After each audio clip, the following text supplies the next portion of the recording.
Playing right now.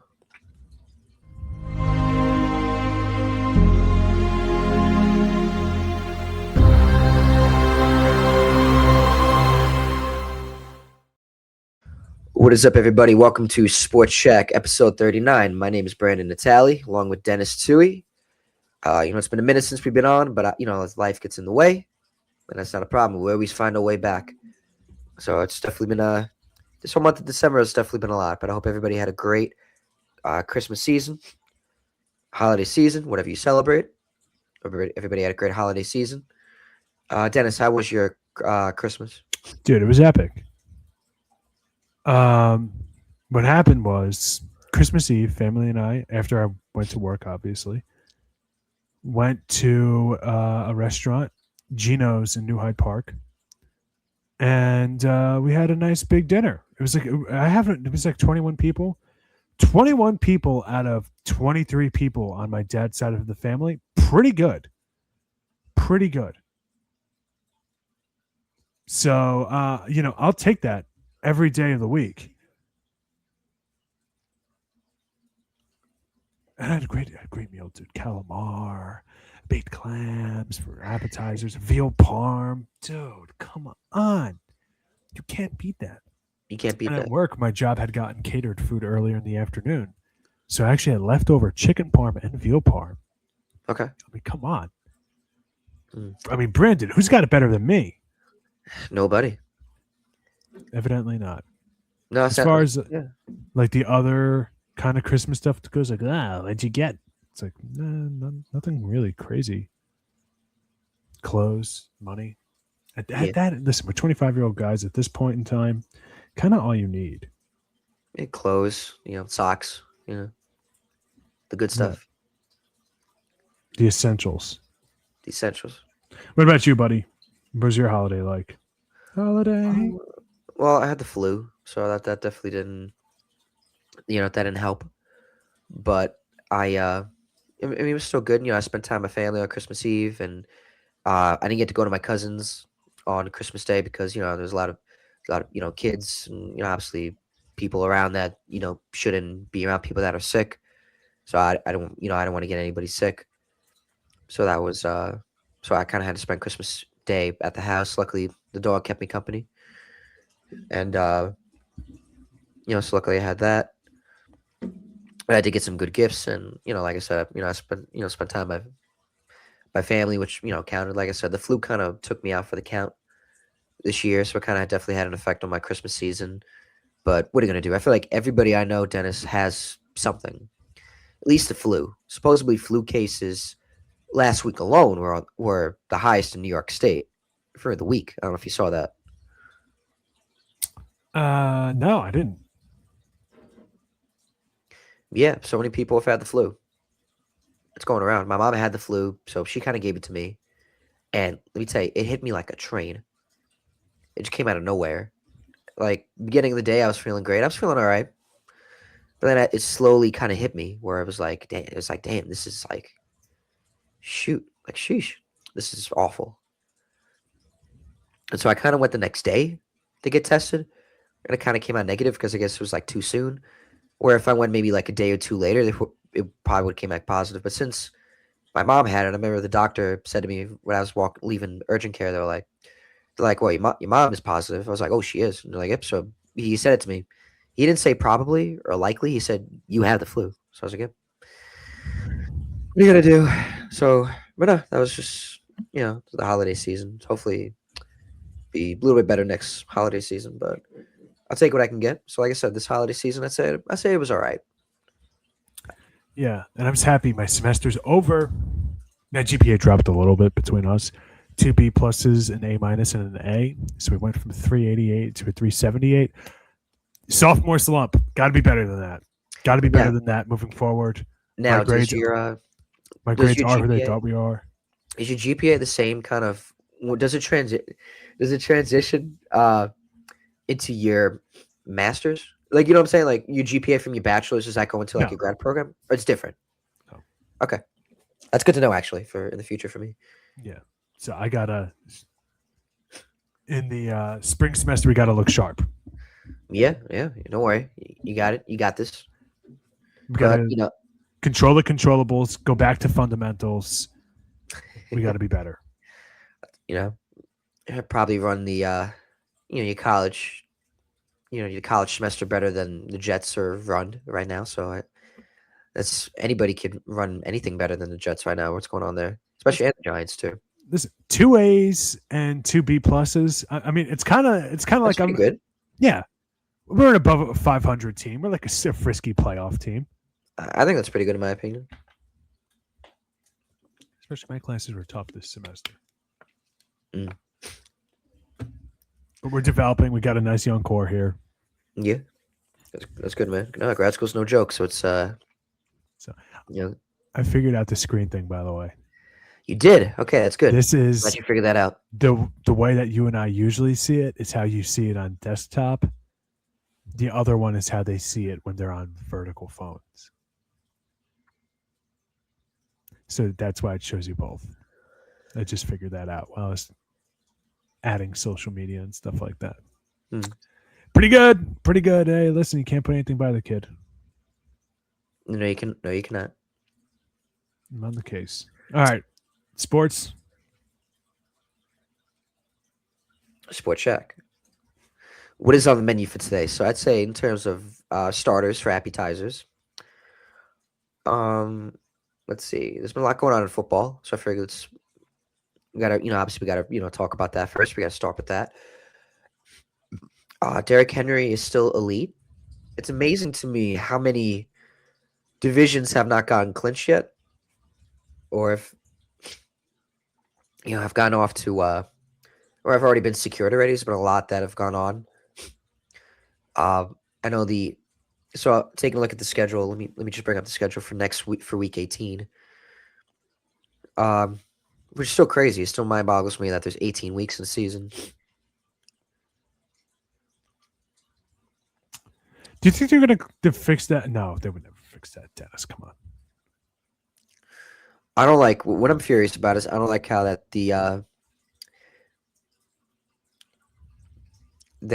Jets are at a 4 o'clock slate. Like, you might just get the 1 o'clock, get out of the way. Come on, what are we doing? Why are they at a 4 o'clock slate? I have no idea. I don't Yeah, know let what me they're see. doing. I didn't look at the schedule because I know it's like, oh, they're flexing the games in. Well, it's with the Jets and the Bills game. I mean, the Jets, the season's done. We know that. The Bills, they already clinched the playoffs, but they don't have the division, so that kind of really is, um, just I guess so. Just meaningless. It's meaningless at that point. You might as well just rush your starters. I don't know if you want to play for a playoff seed.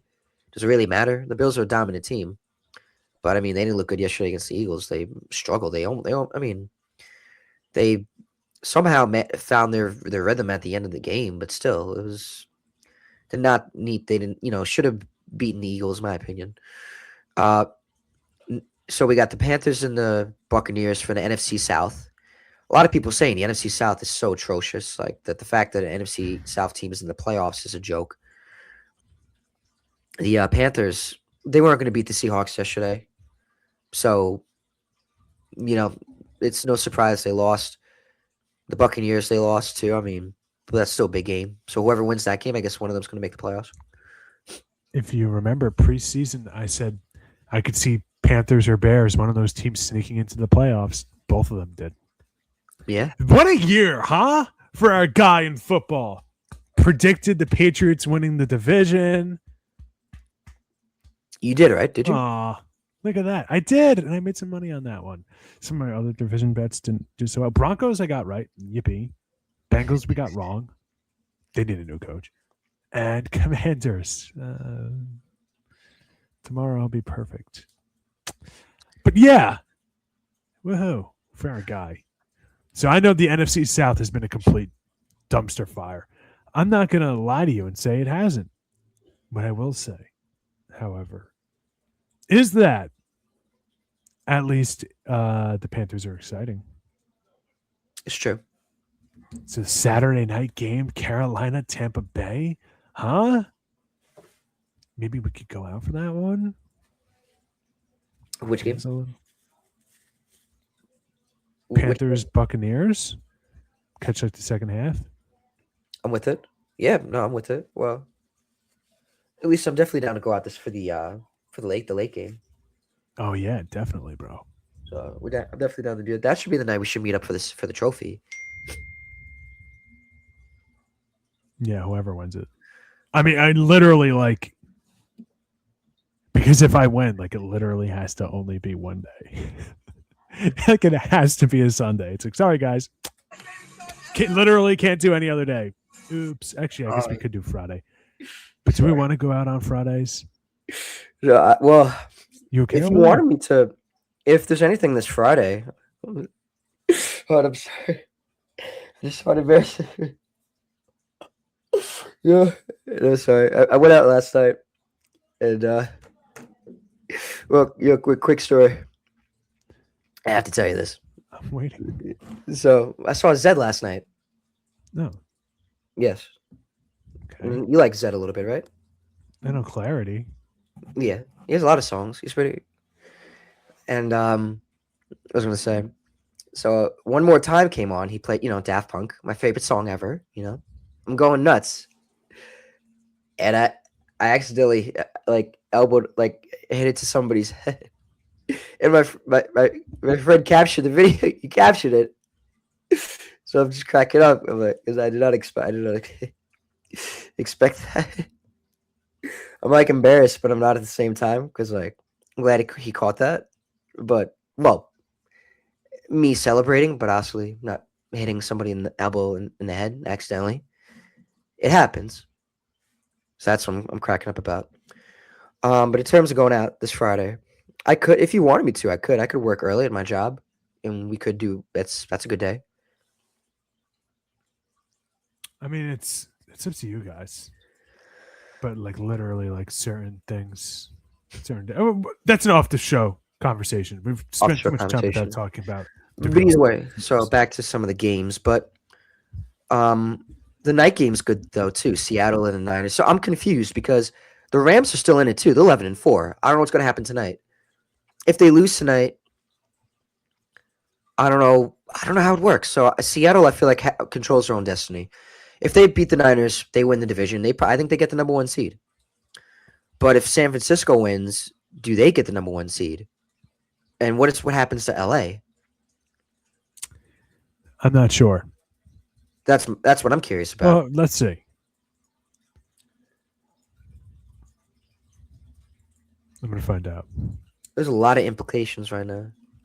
Who are you rooting for to win that division? You know, I'm rooting for my team name, baby. I'm rooting for the Seahawks. Caca! Caca! Touchdown, Seahawks. There is no way the Rams can win the division. Okay, so they're so it's impossible. They're out of play, like NFC West contention. That's not possible.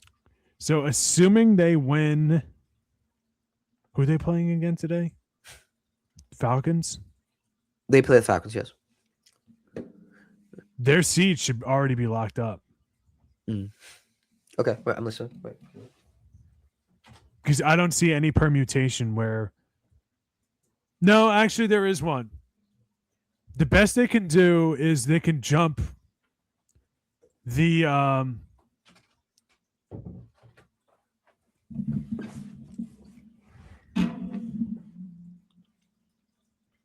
so they don't have any shot to get the NFC West. If they win tomorrow and they win next week, no, I guess because they don't have tiebreakers, they would need. Right. Okay. So it's just Falcons and Seahawks, and because they don't have the tiebreakers, ideally they can only jump the 49ers. Okay. In standings. Okay. So they're actually pretty secure. Unless, of course, I'm just thinking of this wrong because the NFL, it's not like baseball where there's like a chance. Well, baseball can't do it anymore either. Chance for the 163. Yeah. Okay. The only team that is playing for a playoff spot next week in the entire league is the Ravens. The Ravens, Steelers. And Steelers. That's it. Every other thing is locked up already. Which is bizarre. Okay. So basically, the Seahawks Niners game that determines the division.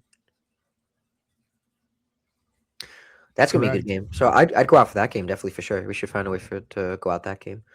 But obviously, like I said, Friday, but no, yeah, like I said, off show Well, conversation. yeah. Worry Um, about that when we but get there's a lot of good games. Definitely, everyone's kind of saying that this is the year that there's been a game of the year every week. This NFL season has every single game of the year like type games. Like last night, the Bears game versus the Niners, that was a good game. That was a big game. Jawan Jennings supposed to had a good game for me.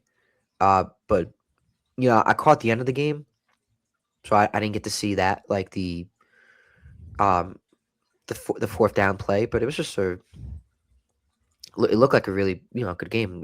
Brock Purdy outdueling Caleb Williams and Ben Johnson. Definitely. So I mean, I wouldn't be shocked if they meet again in the playoffs. That'd be fun. So I'm excited for the playoffs. It sucks that the Jets are, of course, not in it. Are we shocked? No. This was a rebuild year, and Jets have lack of talent, and that's even before they had Sauce Gardner and Quinn Williams. But like I said, next conversation. Sorry, Let's Chat is no longer available. Do you have a winner pick? Like any kind of like rooting for as a Jets fan? Your team is out. My Giants are out, so I'm not saying it to be a jerk. But do you have a team that you're rooting for the rest of the way? Because I kind of might be rooting for the Bears. I like the But Bears. at the same time, too, like I picked the Patriots to win the division. They made it before the season started. Like, you know what I'm saying? Like, I kind of feel like a kindred spirit to there's a lot of these teams that I kind of am rooting for. I like Seahawks. I mean, come on, JSN. That was my guy in fantasy football, Brandon. I got our championship. There's a lot of good teams, honestly. I would love to root for Seattle and Sam Darnold, because like I said, former Jet, and just the story behind him. He deserves success. He deserves a ring. He is, in my opinion, a good quarterback. So I would love to see him do good. I would love to see, and I would love to see him win. Considering what he's been through this year. Did he make the Pro? Did he make the Pro Bowl this year? He did. Surely he had to. He did make the Pro Bowl this year, and he's showing that he's a winning quarterback. When you around a good team and a good system, you're able to win. It just Did we lose you? he messed it up. But like I said, whole other conversation I can get into. But the best thing that Seattle did was moving on for Geno Smith and signing Sam Darnold. They knew they needed an upgrade. They knew that's what needed to happen, and they didn't shy away from it. And they knew it was the right decision. And nothing against Geno Smith, but the Seahawks, they kind of weren't doing anything for a long time with Geno Smith as the quarterback. They were like above average, if not average at best. So they, did the right thing by cutting their ties with him and signing Sam Darnold. And it's good that they didn't take away from that. They didn't just look at that and say, they didn't just look at, Sam Darnold and be like, hey, just, like the Vikings, obviously they had J.J. McCarthy, they're going to move on from Sam Darnold. Looking back on it, they probably should have kept him for at least another year, maybe trade away J.J. McCarthy, but Seattle took advantage of the opportunity, locking up Sam Darnold to a good 3-year deal, and now they're about to almost be the number 1 seed in the playoffs.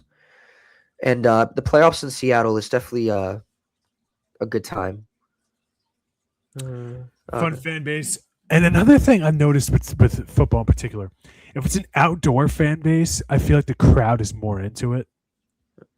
You know what I'm saying? Like it's cold. It's a northwest city, Seattle. The weather is not the best.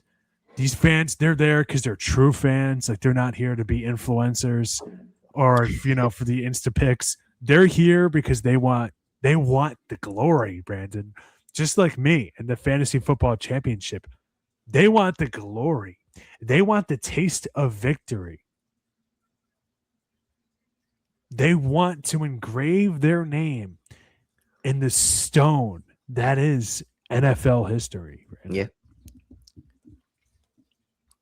So I'm rooting for them. Fly Seahawks fly. When I was a kid, I had Nike sneakers that were Seahawks colors. But then the other part of me is also like, if the Panthers make it into the playoffs, that's like another one of the teams, like my little, a couple of years ago before the Lions got good, my little scrappy underdog team. It's my Panthers this year.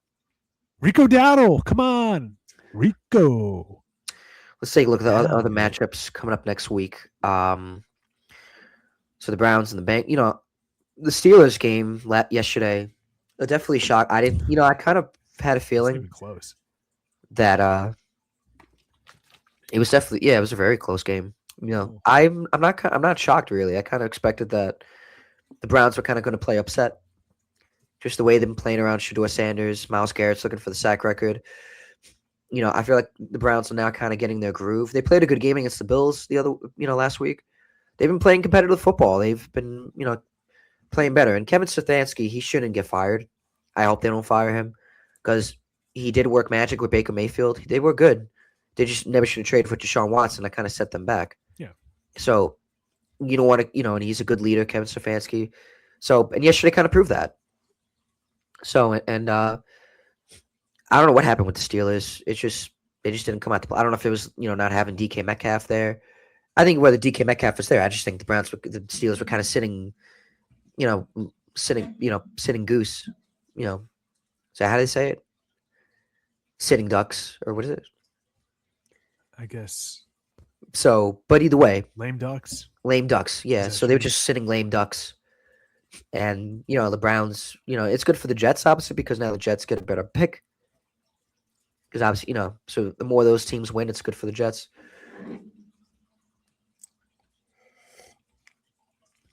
I always root for good games, man. And it was a good game yesterday. So now that game now is now the Monday night.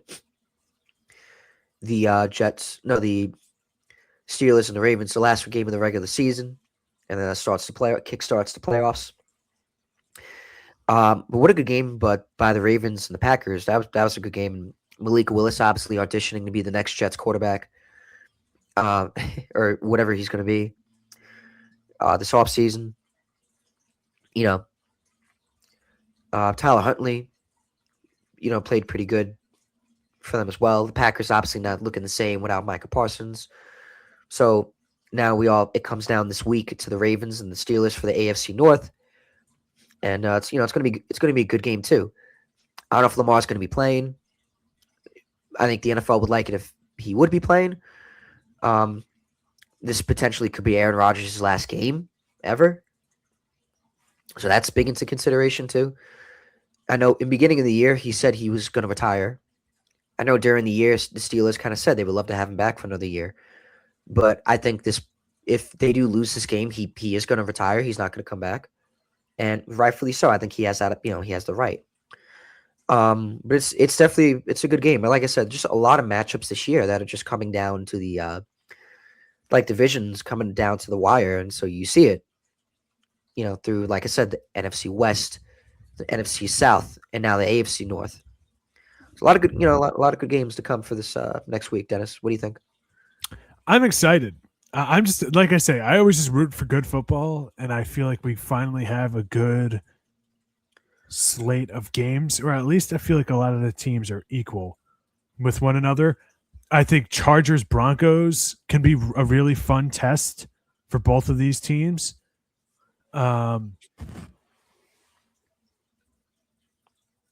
Colts versus Texans could be fun as well. Texans are favored by 10.5. That's nuts.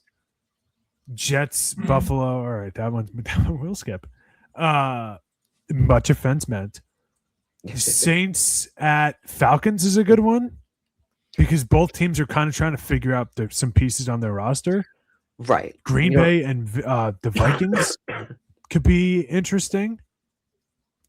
Green Bay, they're not completely, just waltzing into the playoffs here. They're in by the skin of their teeth, and honestly, they're probably the worst team in the playoffs, regardless of if the Panthers or Buccaneers get in my opinion. But we'll see. There's a lot of those kinds of games where it's like there's something, at least one thing interesting to keep an eye out for through all these games. And I always just root for good television. And that's all I want. Good, close. I want games like last night. You have the 49ers Bears. That was a great game, dude. That's what I want. I want every game to be a game like that. And by the way, who knew that the Bears would win their division and it's not their defense, it's their offense? I mean, somebody can make the argument. I'll listen to it. Caleb Williams, is he the best Bears quarterback ever? At first, that sounds absolutely insane, and then you look at it's not insane. They've never had good quarterbacks. You know what? They've never had a 4,000-yard passer. So no. I saw a funny thing the other day that I'm sure you're an Islander fan. I'm sure you saw the old 104-year-old World War II veteran. I did. Playing the saxophone at the Islander game. Good for him. Thank you for your service. And I saw a funny comment that said he still never saw a 4,000-yard Bears passer.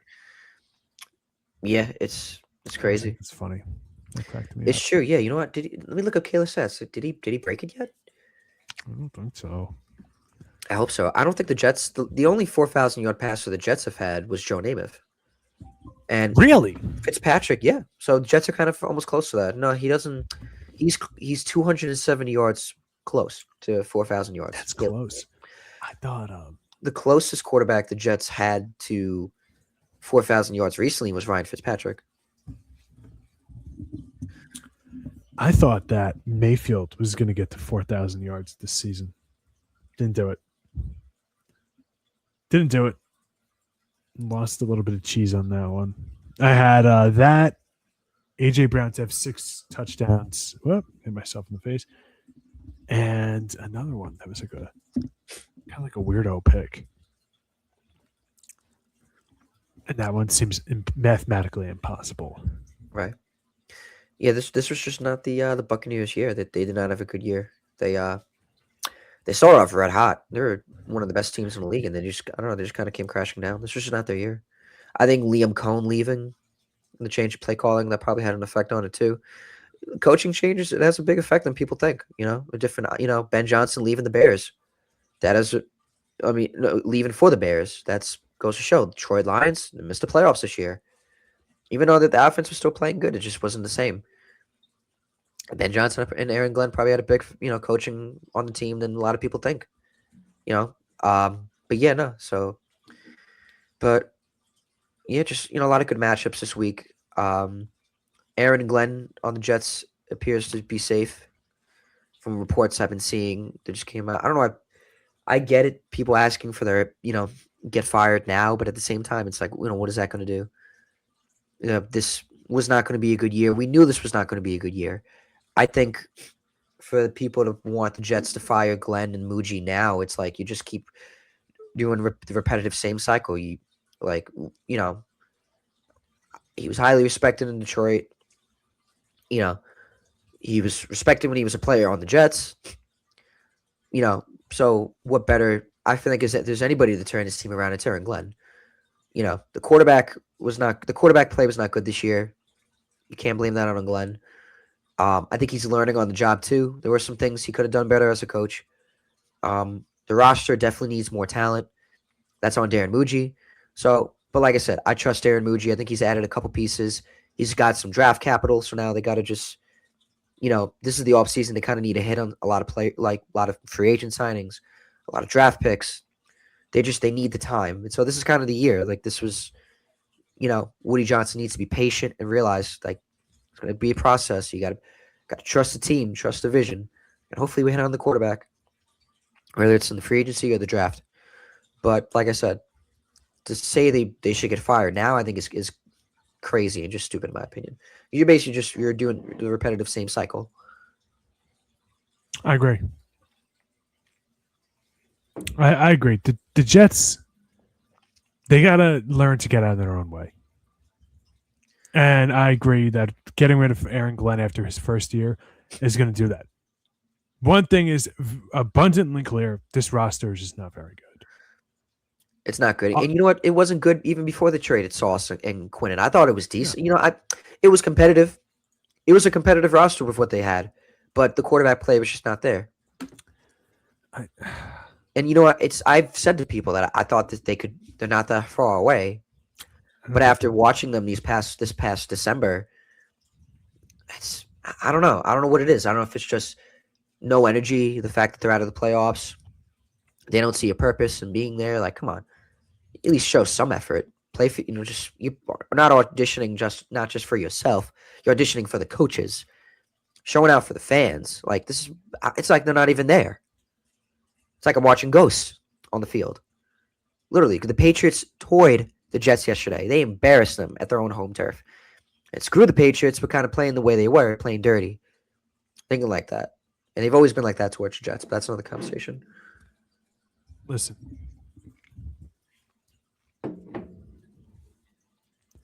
I think the biggest enemy of the New York Jets is the New York media. And I think maybe some of the fans.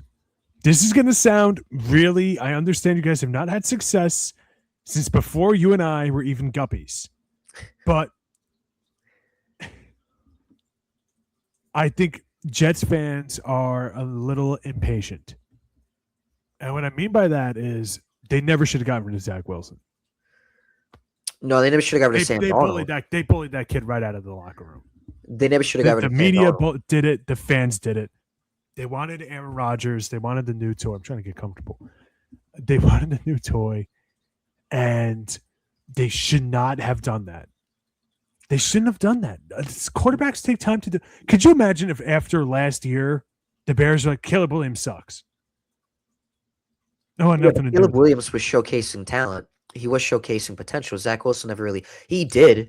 Maybe Zach Wilson maybe one or outplayed two games. Zach Wilson outplayed Jalen Hurts against a Eagles defense that is not. Oh, come on, Brandon. Come on now. No, he Against did the Eagles Mahomes. defense. He did outperform Mahomes Yes. and CJ Stroud. That was really it. Those were 2 games. You need to show that every single week. He wasn't. But those are doing against good defenses. You can't expect someone to just be a superstar right away. But he's had 3 years. He had the time. And how many different coaching staffs? Oh, I guess only 2, right? Same coaching staff. You know what it is? Woody Johnson kind of force-fed that draft pick, Zach Wilson, to the Jets. I don't think Robert Saleh wanted Zach Wilson. It might have been a Joe Douglas thing. Maybe Joe Douglas wanted him. Seemed like it was a miscommunication. I think he's very similar to Daniel Jones. I think that the Jets failed him way more than he failed the Jets. And they moved on way too quickly from him. And at the time, them deciding to take Justin Fields now to see like, hey, this is kind of an island of misfit toys kind of player. We'll see there's potential there. I'm okay with that. But at the same time, like, it's not working out. And there's one constant that's been a problem with the Jets. How did the Lions rebuild their team? Offensive line. Bears, similar. Invested in the offensive line. Jets, what did they do? We do have the offensive line is kind of more put together. We have a left tackle and a young left tackle and young right tackle. It's developing. It's developing. John Simpson is leaving in free agency, so they kind of do need to fill that hole. In terms of the Zach Wilson pick, they probably, I do agree to that. They should have let him sit and develop. They didn't handle that right. And I've always been horrible. I've always been a firm of saying that if a quarterback is not ready, any rookie quarterback, regardless if they're ready or not, you don't play them. And the Jets never learned that. They never learned that. The only time they did that is when Chad Pennington was the quarterback. He sat for 2 years, Dennis. 2 years. He almost didn't play right away in his 3rd year. Testaverde was the starter in 2002. But then Pennington took over, and then they went on that magical ride in 2002. Another conversation.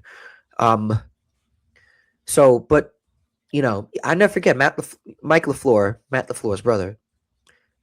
He was the offensive coordinator of the Jets at the time. He even in a press conference came out and said it. It infuriated me that looking back on it, I wish we'd let him sit and learn how to run. And I'm like, oh, now you say that? Now you say that it's kind of too late, bud. It's 2 years down the drain. You just wasted my time, my Jets fans' times, players' times, season ticket holder times, the coaches' times, players' times. You wasted everybody's time. Like I said, I don't even think that Zach Wilson was the fit. It was kind of both. I think he failed the Jets. The Jets failed him. Didn't at least show some potential. Like I in his rookie year, a little bit, sure. Like there were some games he looked good. I'll admit that, but there's times he looked like a rookie. He needed to sit and develop, and they didn't do that. But then when he came out and play, he didn't. The offense was just unwatchable. What they should have did, what held them back, is keep on the Sam Darnold. He was not the problem. You needed to build around him, and it's clear. Look at what he's doing in Seattle, what he did in Minnesota. It's clear that that's what they should have did. And I'll always stand by that. That's what they should have did. Keep Sam Darnold, and they didn't do that. They let him off the hook. mm, So with this coaching staff, they got this GM, and I'm not comparing him to Detroit. But this literally happened in Detroit in Dan Campbell's first year. Everybody wanted him fired. They didn't get their first win till week 12, week 13. That's a long time. And that Lions roster in 21 was not a good team. They were not good, the Lions, that year. They were not good. But people were saying Dan Campbell's a nutcase. They're saying he's going to get fired. He's not going to turn it around. And look what happened. They became one of the juggernauts of the NFL. Granted, this year just hasn't been the same. But you know what I'm saying? They've just been competitive for these past couple of years. So like I said, not saying what happened in Detroit's gonna happen to New York. We don't know that. But I'm just saying it takes time to build this team. And like I said, they need to acquire more talent. So hopefully they do that this offseason. I'm excited. The offseason is where the Jets win. But now, but want to hear your thoughts before we move on to the Giants. my Giants are fine. I don't think there's anything to really say. The Jets, I don't know what they're gonna do. I don't know what they're gonna do, but I feel like firing a new head coach, just stop it. Just please, for the love of God, build a team culture that gets something going. Like maybe Aaron Glenn is not the world's greatest head coach, but for the love of God, just let your team be a team.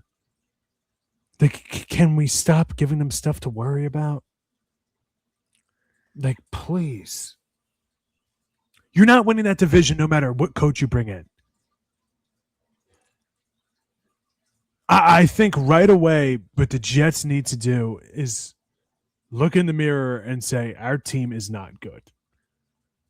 And look from there how to solve the problem. Long term or short term, figure it out. But right away, you need to get over the fact that the team is not good. You're not winning the division. You're probably not making the playoffs. But how do you take strides? Forget about draft picks. How do you take strides to improve? Forget draft picks. Forget the draft picks. Develop the players. Like, Yeah. I don't want them to trade Garrett Wilson or Breece Hall, but it's kind of like it's the easiest way to do it. But like, I don't know what quarterbacks can you bring in. Malik Willis is honestly not a horrible option. Like I said, I'm just like looking at some of the guys on their team, and it's like, buddy, like I said, it's just good. they just gotta. No, I agree with That's what I think they should do. Like, I'm not someone that's raving for them to go get Fernando Mendoza or any other quarterback in this draft. I wouldn't mind Ty Simpson. He's been turning a corner, and I think if they draft him, I think he would need to sit and develop a little bit.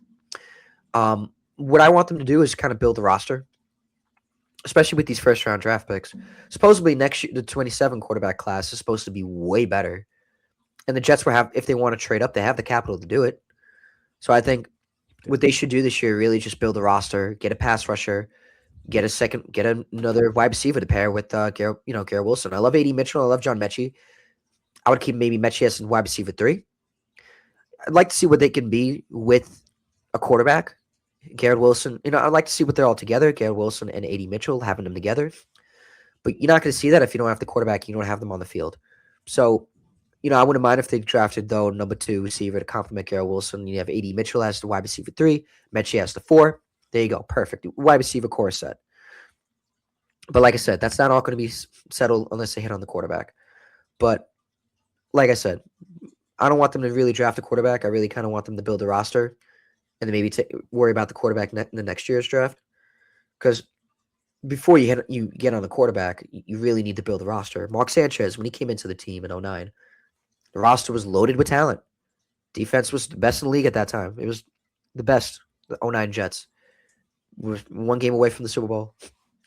They had a great running game. They had Thomas Jones and Sean Green, one of the best offensive lines. So if the Jets need to draft a quarterback, the roster needs to be more set. And so whether you sign someone or whether you draft someone, that quarterback needs to come into a team that's ready to compete. And it's sad Justin Fields didn't really get that opportunity. But, the Jets need to kind of cut the ties with Fields, let him go to another team and kind of, build around another quarterback now. So that's my thoughts on that. So with that, Jets just need to, fill the talented roster and then go from there. I like how before we recorded, you said you didn't want to go on a long Jets rant. Well, we haven't in a while, so that's true. We haven't been recording in a month, so get out. But in terms of, I feel like we covered football pretty decent. But I know the Mets. I don't even know if I really want to go on a Met rampage. That's going to really grind my gears. It's going to grind my gears. My team's not doing anything. We signed a 32-year-old first baseman from the Mexican League. Yeah, what's going on with the? They haven't done anything. There's not even any rumors for the Yankees. Done. That's the whole story. We lost Luke Weaver. We lost Devin Williams. We haven't replaced either of them. That's it. Yankees talk. I just recapped the entire Yankees offseason. We signed Paul Blackburn. Great. There it is. Whole Yankees offseason. Just explained in not even a minute. Not even like 30 seconds. Yeah, the Mets and the Yankees off seasons has just not been good. Oh boy, we got Devin Williams and Luke Weaver. Really, we just let go of Edwin Diaz, let go of Pete Alonso, traded away Nimmo. Who else we lost? Nimmo, Diaz, Alonso, and who was the other? There's 4. Oh, McNeil. Trade away McNeil. I don't know what's going on in Mets clubhouse. I don't think it was it seemed like the reports are coming out that are true that it was a very toxic clubhouse. I don't know if we've ever talked about it on here. Listen, I think the jury's Lindor sucks as a leader. I mean, that's just it. That's the story. I get that it's like, well, maybe Jeff McNeil's a prick. I could see that.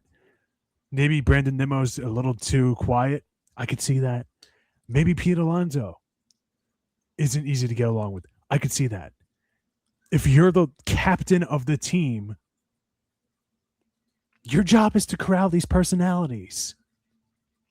If you're the manager of the team, your job is to corral these personalities.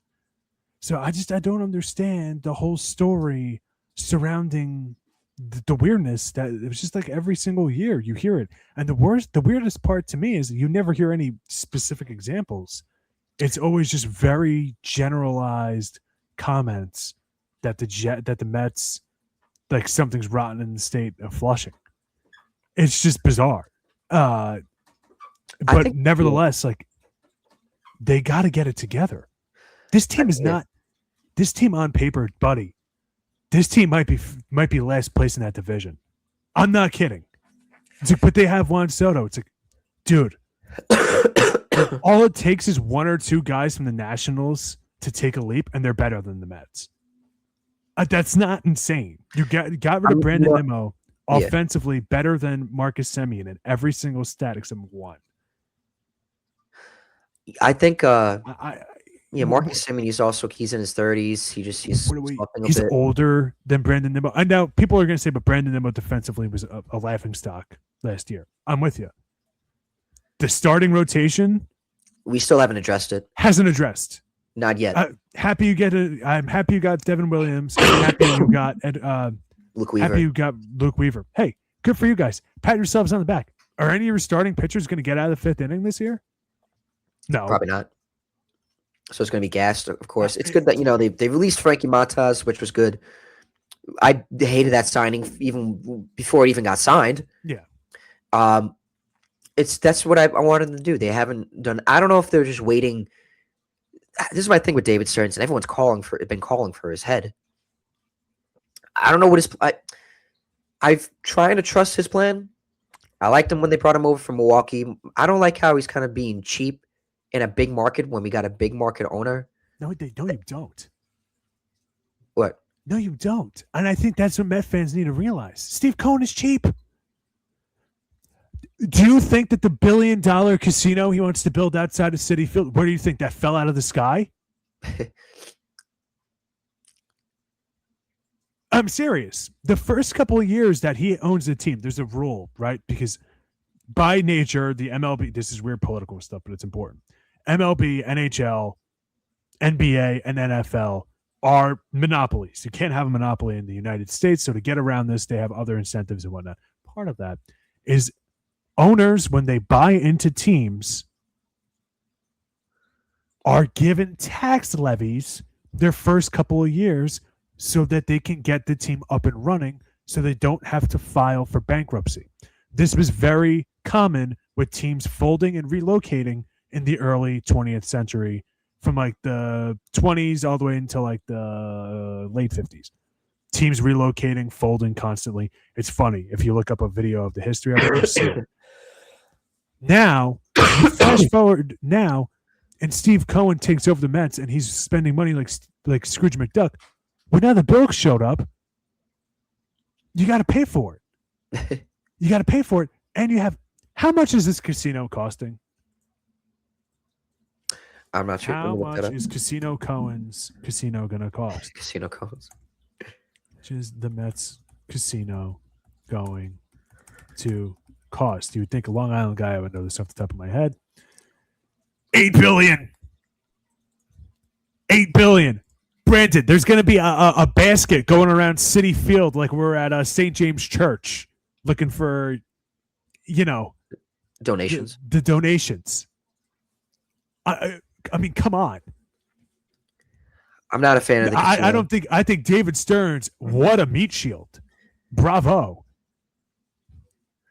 Steve Cohen wants to spend money. No, he doesn't, Brandon. I think a couple of thousand years, not thousands, but a couple 100 years of capitalism shows the only thing that rich people like more than making money is not spending it. This guy does not want the difference between a team like the Mets and the Dodgers. The Mets have one Steve Cohen. The Dodgers have a conglomerate of Steve Cohens. Steve Cohen might be the richest owner in sport and baseball, but compared to the Dodgers, he might as well be you and me. And you got a team that you're taking from the bargain bin of other teams. Clay Holmes did fine for you guys. Way better than expectations. Way better than expectations was still like a number 3 or 4 in a rotation for an aging pitcher. Yeah. And again, the same question we were asking when they went into that massive skid in the summertime. Where is the innings? That was my biggest concern going into this offseason from a Yankees perspective or a Mets perspective or just a baseball perspective, which is the starting pitchers that we're used to seeing aren't there. So where are the innings going to come from? I don't see it. Do you really think these rookies that they're going to call up are going to be good enough? I don't know. I don't know. My question to you is, if he doesn't want to spend, then what was the point of signing Juan Soto? What was that big thing? Was to that buy some grace? Was that just for jerseys or just a big to joke? buy some grace? Could you imagine if you were in the same situation you're in now and you don't have Juan Soto? Boy, you'd be pretty mad. It's just so. I don't know what's they got to sign some pitching. They got to do a better job. It's a lot, man. This is a lot. You know I'm right. You know I'm right. You guys got suckered. I don't know if we got suckered. Not suckered. I'm being crude. This But is just, yeah. Listen, the Wilpons weren't good. Steve Cohen is better than the Wilpons. But don't think that there's a little bit of snake oil there. I mean, from the get-go, aside from Juan Soto, and Max Scherzer and Justin Verlander, who are beyond washed up, all the money that they're promising to spend, where did it go? Not to Pete Alonso, not to Jacob deGrom, Yeah. not to any. I mean, it's like they became terrified of getting a starting pitcher after Verlander and Scherzer. Although I will say the Sean Manaea pick was great. It was. It just didn't work out last year. It just Injuries. they were spending on that, and they spent on that. I think Senga has been a bust. Not a complete bust, but he's day to day basically every single day. Kind of makes you a little worried. It's in terms of day, I'm trying to believe in their vision. I don't know what to expect. I think David Stearns kind of wanted to break down this core for a while. He wanted to trade Alonso for a while, and I think they're just, they kind of want to build it throughout their own vision. In terms of Lindor, he's really not a good leader. Causing all these players to leave. Why is he here still? I don't know. It's bizarre. Their whole offseason is bizarre. And this is coming off of the year where they were easily the most disappointing team in the league. Their division was being handed to them. Phillies were not exactly world beaters this year. The Braves' entire team looked like the hospital ward. The Marlins, I was calling them the Dolphins. The Marlins, there's some good talent there. Like Kyle Stowers looked good. Griffin Conine, good. Sandy Alcantara was back, struggled mightily to start the year, was pretty good towards the end of it. Fine. The Nationals are another team. They're a rebuilding team. They have a lot of young talent, CJ Abrams and other guys. But now all these guys, if they're going to keep getting better, that means the Mets are going to get lapped. This was their year. This was their year to put something together. And they screwed it up. And you know me, I don't try to be a Mets hater. I try to be very fair. But this season, if their takeaway is we need to not bring back Pete Alonso and Edwin Diaz. Edwin Diaz, I will give them a pass. It seemed like Edwin Diaz wanted to go to the Dodgers so he could play with his brother, and because he felt like, free championship, woohoo. And God bless. But Pete Alonso, dude, I mean, where is that run production coming from? You're now asking for Francisco Lindor and Juan Soto, both of which were basically healthy all of last year, to be the two biggest parts of your offense, which wasn't good enough to make the playoffs last year. And I look across the league, and the Pirates are making improvements. The Pirates are making improvements. The Reds, their team, was ravaged by injuries last year. The Giants are scrappy. The Padres aren't pushovers. You still have the Dodgers, of course. And in your own division, you have the Braves, another team ravaged by injuries, who should be coming back healthy. You still have the Phillies, older team. They're going to have some subtractions and additions and whatnot. We'll see how it pans out. Little shaky there, but I mean, I'm lost, bro. I'm lost. I don't know what you guys are doing. Yeah, but I think that settles that. I think that settles that is right. Is there anything else you want to talk about? Not at this moment. Nah. Anything excited for the new year or no? Nothing yet. I have no New Year's plans. Free agent. Free agent for New Year's so far. So who knows? Maybe I'll have my Phil Rivers moment. It's like, oh, off the couch, here he comes to the New Year's party. With his 20 kids. But yeah, what about you? I'm going out for a bit, and then New Year's Day, I might just go to a Chinese restaurant. Uh, the one in Wantar, like we always do, make a yearly thing. Go to. I don't know if you ever heard of it. No, I which forgot. I one? forgot the name of it, but it's a really good place. Chinese restaurant in Wonton. When you remember it, let me know. Ni hao. Maybe heading over. Ni hao. But all right, I guess that settles that. So, anything else before we wrap up? I think we're good. All Go right, all right. Seahawks Go see. Yeah, go Seahawks. and go Panthers. Go Ravens. Go Panthers. I like the I love Baker Mayfield and the Bucks, but I love Bryce Young and the Panthers. I love their story this year. I've always been a Bryce Young fan. Thought he just needed some time. Last year kind of showed that, some time. It takes some time. I loved what's going on right there. So yeah, go Panthers. And yeah, I think that settles that. I'm Brandon Talley, along with Dennis Turi. We're your Sports Shack. Thank you, everybody. Happy New Year. See you next year. Thanks for watching. Don't forget to like, subscribe, and share.